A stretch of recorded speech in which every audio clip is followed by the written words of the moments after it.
Ici Bertrand Godin, accompagné de Max. Bienvenue à motoneige.tv. On se retrouve chez Sport DRC à Alma. Et si vous voulez faire de la motoneige sans trop investir, eh bien, ils ont des solutions. Oui, si vous voulez apprendre à faire de la motoneige, sachez qu'il y a un service de location chez Sport DRC. Contactez-les, ils vont se faire un plaisir de vous aider et vous allez voir, vous allez aimer ça. Et pour notre premier reportage, on vous présente un bolide bien spécial parce qu'il démarre sur la neige, il revient sur la neige, mais entre les deux, il se passe quelque chose de spécial. J'ai rencontré Bernard Rouart qui nous a fait découvrir son bolide. Oui, il y a la technologie Rotax de BRP, il y a des skis, mais ça se passe pas au sol, ça se passe dans les airs. Attachez vos ceintures, on s'envole. On se trouve sur un lac gelé. Devant nous, il y a une belle piste d'atterrissage sur un lac. On est à l'hôtel Sakakomi en Mauricie et derrière moi, il y a un ULM qui a des skis, qui a un gros moteur puissant, qui peut aller bien vite. Ça ressemble à une motoneige et on a Bernard qui est instructeur d'ULM. Bonjour. Bienvenue Bernard. Je garde mes gants. Ah oui, parce que ce qu'il faut savoir, c'est que Bernard, t'es parti de Saint-Hyacinthe pour venir nous retrouver ce matin. Oui. Et ça, dans ton bolide volant. Oui. Là, explique-nous, c'est quoi ça? Alors, on a un ultra léger sur ski. Ça nous permet d'aller dans des endroits où on ne pourrait pas aller l'été. Parce que l'été, on est sur roue. Et donc, nous, l'hiver, on se permet de s'éloigner dans des endroits un peu plus hostiles et de pouvoir atterrir sur les lacs gelés, tout ça. Ce qui est magnifique aussi, on est rendu avec des moteurs 4 temps. Donc, c'est des moteurs... bon, c'est sûr que c'est plus puissant. On est du 100 HP, 100 force. Et c'est du Rotax. Donc, il faut le dire, le Rotax sur un ultra-léger, 4 ans, le 912S qu'on appelle, c'est vraiment un bijou technologique. C'est vraiment impressionnant. On a la puissance, la fiabilité, l'économie, le bruit aussi, c'est très doux, très silencieux. Originalement, Rotax, il faisait pour les skidoo. Et le 503, le fameux 503, qu'on avait aussi sur les ultra-légers, mais qui était modifié, adapté, je dirais, adapté pour l'ultra-léger. Donc, 2 bougies par cylindre, vraiment pour l'aviation. Le 912 ici, moteur Rotax 4 ans, il est vraiment fait pour l'aviation. Donc on ne le retrouvera pas dans les skidoo. Mais c'est vrai que le 503, anciennement, on le retrouvait dans le skidoo. C'était le même nom, le même... quelques modifications, tout ça. Mais d'après moi, tu es un fan d'adrénaline parce que je te voyais atterrir et ça semble être quand même périlleux. Là. Ça bouge de partout. C'est dynamique. OK. Donc, bon, je fais des corrections pour contrer justement les petites rafales de vent. Donc, je recorrige toujours mon chariot pour toujours le recentrer. Mais ça devient instinctif. C'est vraiment trippant. En tout cas, je te regarde en parler, t'as des étoiles dans les yeux, t'as l'air d'un gars qui est passionné de ça. D'ailleurs, ça doit faire longtemps que t'en fais. Ça fait une trentaine d'années que je suis sur le pendulaire. Oui, tout à fait. Tout à fait. Ben, t'as l'air d'un gars à qui je peux faire confiance. Penses-tu que... Je sais, moi, je lance ça comme ça. Penses-tu que ça serait possible que je laissais cette affaire-là? Tout à fait, tout à fait. Oui. OK. Bon, ben... C'est comme un skidoo.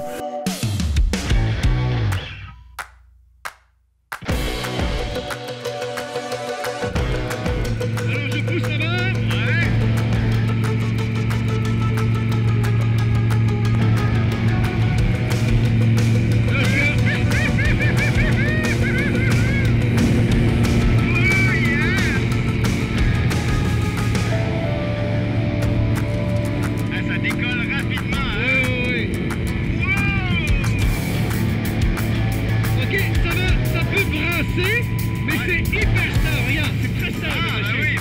J'ai pas besoin d'attenir, ok? Voilà, au-dessus de l'hôtel. Alors tu vois, le vent, il vient comme ça. Donc c'est important d'être sur le flanc.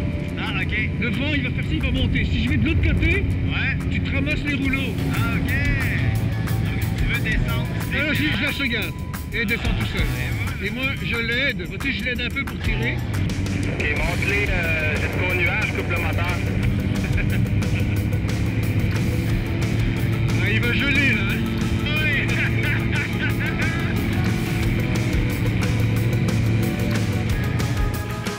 Bernard, c'était vraiment le fun. Une expérience comme j'ai rarement vécu dans ma vie.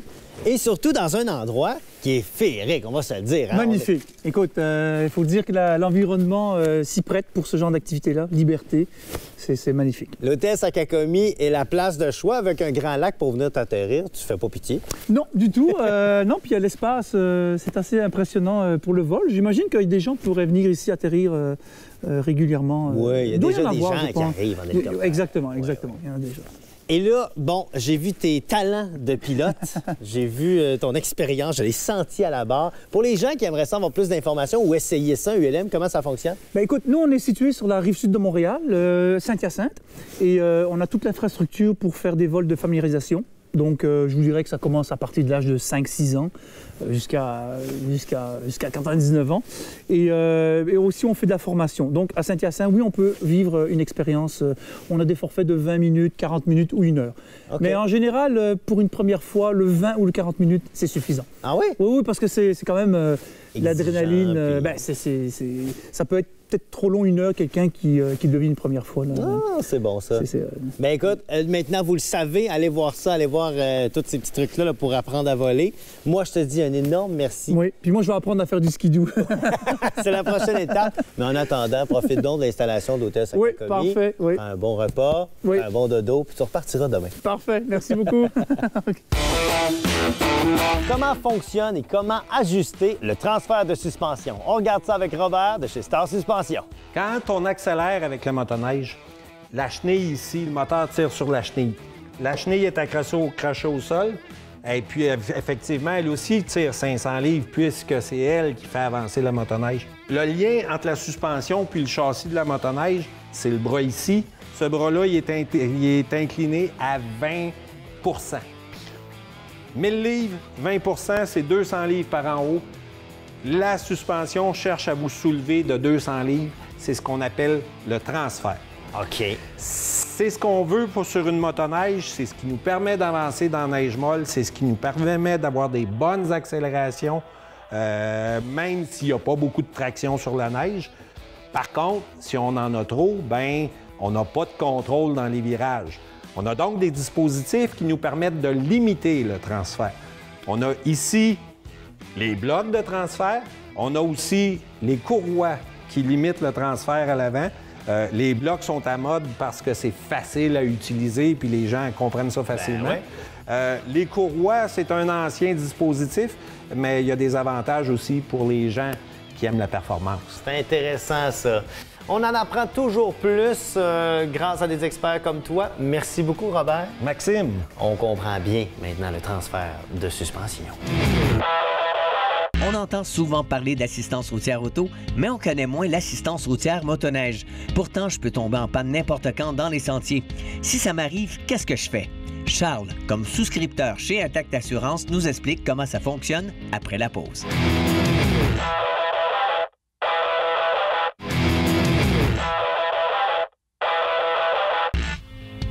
L'assistance routière est vendue par Intact pour les voitures, puis est maintenant offerte gratuitement à tous les clients qui possèdent le produit Ma Motoneige et moi. Donc ça, c'est un produit qui vient couvrir à la fois le véhicule, la motoneige, puis on inclut dans ce produit-là l'assistance routière. Ça dépanne 3 fois par année. C'est super facile à utiliser. La seule chose qu'on a besoin de faire, c'est d'appeler un numéro de téléphone sans frais. Puis on vient dépanner l'assuré, que soit une panne d'essence, un bris mécanique, peu importe ce qui peut arriver ou on est tombé en panne, on vient l'aider. Ce qu'il faut faire, c'est de ramener sa motoneige en bordure d'une route, puis on vient secourir la personne. Si jamais le bris mécanique ne peut pas être réparé sur place, on va remorquer la motoneige dans un rayon de 100 km. Tous les clients l'ont gratuitement, donc ils reçoivent une petite carte qui traîne dans leur portefeuille. Quand ils appellent le service IRAPIL, il est 24 heures sur 24, puis il est partout au Canada, aux États-Unis. De retour chez Sport DRC à Alma pour vous présenter une motoneige qui a un super moteur, le 900 Ace Turbo. L'Expédition SE 900 Ace Turbo, plus précisément, une motoneige ultra puissante avec une chenille large, une motoneige de travail. C'est fait pour l'aventure et l'expédition. Allons voir ça.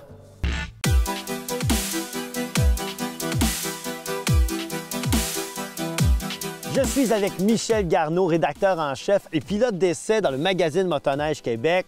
C'est un expert. Michel, on a devant nous le Expédition SE 900 Ace Turbo de Skidoo. J'aimerais ça que tu m'en parles. Tu as eu la chance de l'essayer. On peut rien te cacher. Bon, oui, absolument. C'est un gros vendeur pour Bombardier. Je tiens à préciser qu'il se vend plus de modèles Expédition que de modèles MXZ dans le monde. Ah, ouais? Alors, c'est certain que Bombardier ont mis le paquet pour développer cette motoneige-là. L'ancienne plateforme d'Expédition était déjà très performante. Donc, on parle vraiment d'un travail de raffinement, d'évolution positive. La première des choses, ils ont vu bien de mettre le moteur turbo dedans, qui est leur nouvelle technologie. Ben oui. Donc, on parle de 150 chevaux avec toutes les capacités de la manette des gaz électroniques. On a misé beaucoup au niveau de la réduction des niveaux sonores et des vibrations. OK. Donc, ça là, la technologie Silent Track. Oui. Et puis, exact, aussi avec la transmission, qui est beaucoup plus silencieuse. Ça fait en sorte que la version 900 ACE de cette motoneige-là est la seule motoneige qui passe la norme BAT, Best Available Technology, qui lui donne le droit de circuler dans le parc West Yellowstone aux États-Unis. Il n'y a aucun autre motoneige 20 pouces qui peut faire ça. C'est la seule qui a été autorisée, OK? Donc, on a vu que les efforts ont porté fruit. Oui, hein? Est-ce que tu peux me parler un peu plus de la technologie Silent Track, justement? Malgré ce que les gens ont tendance à penser, le gros du bruit de la motoneige, au-delà de 60 km/h, provient de la chenille et non pas du moteur. Ça, c'est étonnant. OK? Donc, il faut faire des gros efforts, puis les fabricants se font des efforts pour essayer d'atténuer la vibration. Le bruit, c'est de la vibration. Alors, dans ce cas-ci, ce qu'ils ont fait, ils ont mis une lisière de caoutchouc plus souple sur la chenille. Donc, les roues, ils se trouvent à rouler sur cette couche de caoutchouc plus mince-là. OK. Donc, ce que ça fait, ça absorbe les vibrations. Tu as des renforts en fibre de verre dans la chenille. Et puis, le bruit d'une chenille provient en partie du fait que ces renforts de fibre de verre-là, quand ils passent par-dessus les roues, ça fait un bruit. C'est ça, Fait que là, le ce qu'ils bruit. ont fait, ils ont mis un coussin entre les deux. Ça réduit la vibration, ça réduit le bruit. Il n'y a pas de machines qui sont parfaites. Tu as eu la chance de l'essayer. Qu'est-ce qui aurait amélioré? Je vous dirais, le gros pépin de cette motoneige-là, il faut comprendre, c'est un peu particulier à cette version-là, c'est au niveau du poids. C'est ce que je pensais. C'est certain que si tu as le malheur de rester enlisé avec ça, tu es mieux d'avoir des amis à portée de la main parce que tu risques de rester là. Mais tu sais, c'est la douceur. Le moteur est tellement doux. C'est une touring qui est capable d'en faire plus dans leur piste. OK? Donc, comme je dis, des affaires comme la suspension à l'air, ça te permet d'ajuster. Ça rajoute à la polyvalence, mais c'est vraiment une motoneige qui dégage un sentiment de raffinement. Puis est-ce qu'on le sent, le poids, quand on la conduit, étant donné que ça reste, c'est pas léger, un 911 turbo 4 tonnes? Regarde, le poids est là, mais comme je dis, les masses sont très bien distribuées, sont très centralisées. Il faut comprendre que maintenant, avec la nouvelle ergonomie des motoneiges, le pilote est situé tout près du point de pivot. Où anciennement, le pilote était assis en arrière ici. Quand tu pognais des bosses, le pilote se faisait taper dans le... OK? Alors maintenant, le pilote est sur le point de pivot. Ça fait que la motoneige fait ça en dessous. C'est elle qui travaille. C'est ça. Donc, ça a vraiment révolutionné l'industrie. Un autre point intéressant pour leur piste, c'est que la décision de le munir de la marche arrière électronique. Pourquoi? C'est que quand les gens vont s'enliser, ils vont embarquer dans une séquence répétitive d'avancer, de reculer, d'avancer, de reculer, d'avancer, de reculer. Bien, avec ça, là, ça se fait pratiquement instantanément. Donc, tu n'es pas obligé de zigonner avec un levier. Clic, recule, clic, repart. Exactement. OK. Donc, ça facilite le processus. Des fois, le petit momentum que tu as, le petit air d'aller, tu peux le perdre quand tu es après zigonner avec le levier. Donc, c'est fort. Vraiment, là, ils ont vraiment songé à tous les détails. C'est vraiment l'attention aux détails, le raffinement qui démarque ce modèle-là. Bien, je pense qu'on en a appris beaucoup sur l'expédition SE 911 Turbo. Un gros merci, Michel. Ça me fait plaisir. C'est gros, c'est beau, puis ça donne le goût d'aller en faire. Effectivement.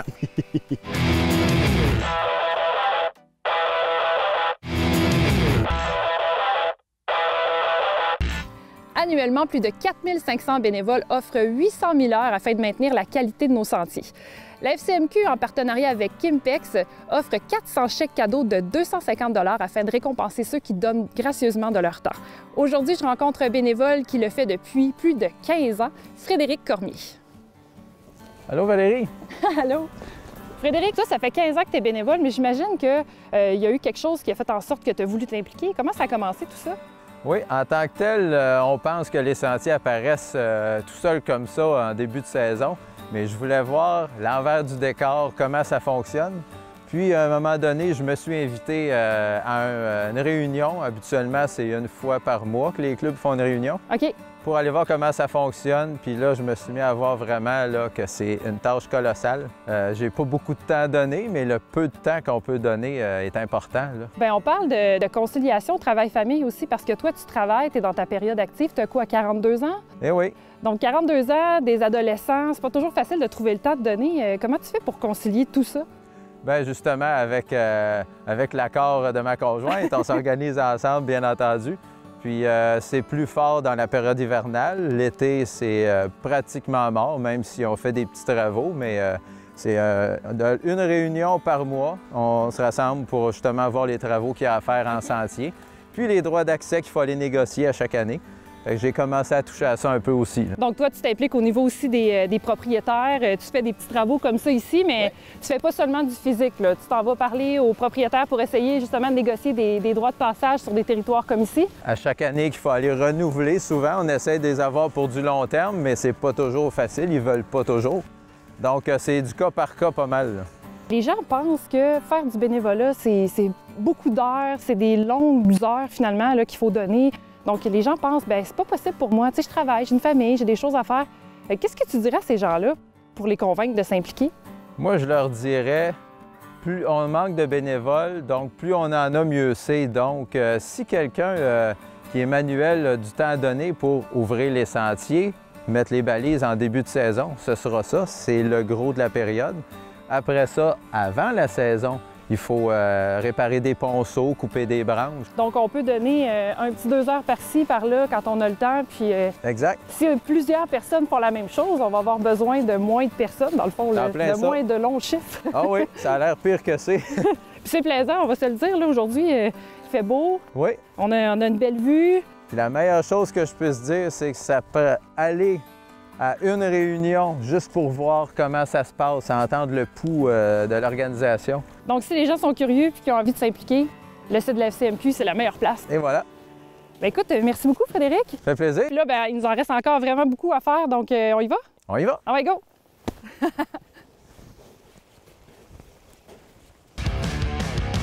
On est avec Gab, qui est guide pour Extreme Chic Choc. Salut, Max. Salut.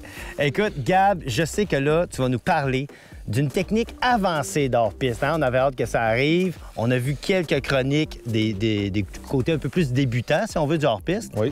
Et là, on est rendu au tree riding. Parle-nous de cette technique-là qui est complètement absurde dans ma tête. Par où commencer? Tree riding, c'est une méthode qu'on utilise dans le bois, qu'on veut s'amuser entre les arbres. C'est un peu comme si on mettait une série de cônes puis qu'on zigzaguait autour. Tu rentres dans le bois, tu sais pas où tu vas sortir. Tu as des points de repère. C'est très important que quand tu rentres jamais tout seul dans un bois de même. Ah, ça c'est intéressant. En tout cas, jamais je penserais de faire ça, puis je souhaite à tout le monde de jamais faire ça. Quand tu rentres dans le bois, tu imagines un peu ta ligne. C'est un peu le principe des gars qui faisaient du downhill. Ils vont super vite dans le bois, ils zigzaguent. Mais nous, c'est la même affaire, mais en montant. OK. C'est vraiment la comparaison la meilleure. Fait que tu rentres, tu avances le plus que tu peux. Soit, toi, ta porte de sortie est en haut, est en bas, est au fond. Mais il faut toujours que tu saches un peu dans quel secteur que tu es, parce que tu peux descendre puis jamais remonter parce que c'est trop escarpé à la fin, c'est de l'eau, c'est un lac ou peu importe. Ou en haut, c'est un ébouli qui a une falaise. C'est important de savoir ton secteur. Et là, pour se rendre à ce niveau-là de hors-piste, il a fallu que... Ça veut dire qu'à un moment donné, tu étais en confiance sur ta machine dans la poudreuse, tu as connu les techniques de side hill. C'est ça. Puis après ça, c'est le festival de l'équilibre. De tout en même temps, parce que faut que tu aies d'un côté, puis que d'un claquement de doigts, il faut que tu revives et tu repartes au bord, parce que c'est fermé, il n'y a plus rien à faire là, ou que tu vas redescendre en bas. Mais quand tu descends, puis ce que le monde pense pas, les freins, je me demande si c'est pas plus important que le coup de gaz en là-dedans. Mais le monde, il y en a qui ne connaissent pas ça, puis se rendent pas compte.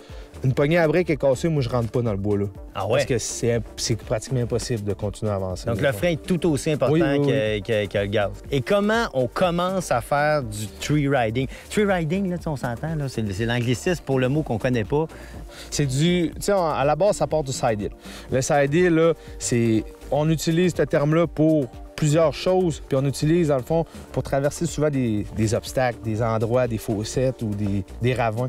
Mais quand on a atteint on dit, ah, moi, personnellement, je suis correct, je suis à l'aise avec ça, mais c'est là qu'on rentre dans le tree-riding. OK. On utilise les bords de chemin qui sont escarpés un peu, fait que là, on s'amuse là, on utilise un peu le tree-riding. Puis quand on est à l'aise avec ça, bien, c'est là qu'on rentre dans des secteurs plus à pic, plus escarpés, plus de neige. Et là, pour finir, il y a une affaire qui me chicote.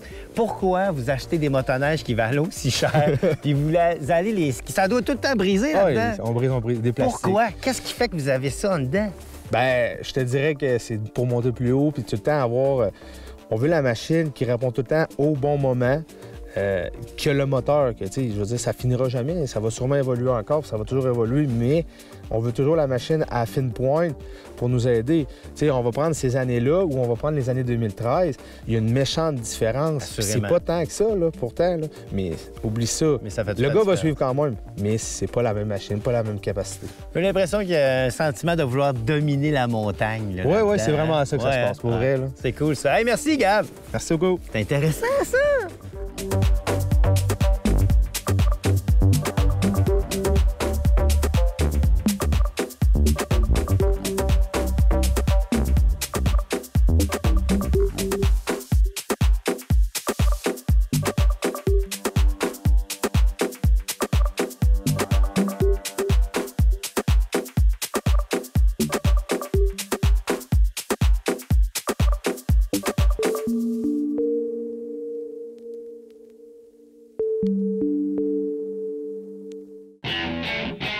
C'est déjà tout pour cette semaine. J'espère que ça vous a plu et vous pouvez toujours nous écrire. Oui, écrivez-nous vos commentaires, vos suggestions. On aime ça vous lire. À motoneige.tv. À la semaine prochaine.